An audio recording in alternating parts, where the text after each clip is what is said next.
ఒక్కసారి goose bumps వస్తాయి. అటువంటి హీరో మనకి Vijay Devarakonda.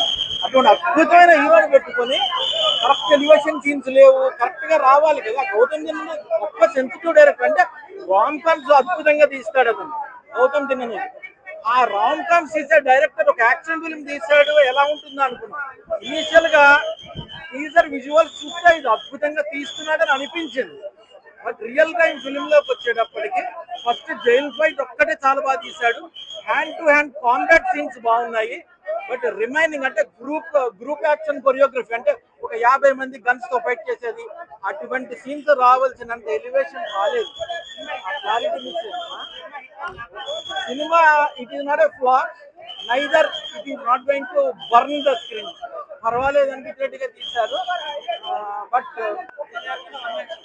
Vijay Deverakonda one man show. ఆ అబ్బాయి లేకపోతే సినిమా ఏమీ లేదు. ఫెంటాస్టిక్ గా ఉన్నారు విజయ్ దేవరకొండ.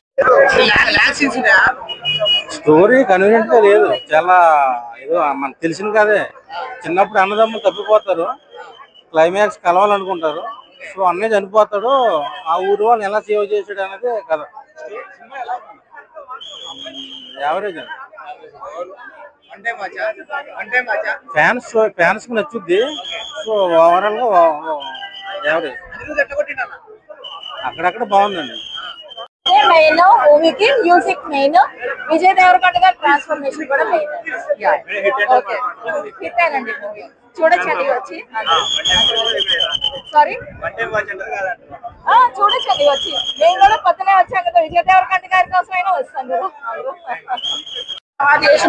సూపర్ ఉంది, హీరో బాగున్నాడు, బాగా ఫస్ట్ స్టార్ అవుతుంది.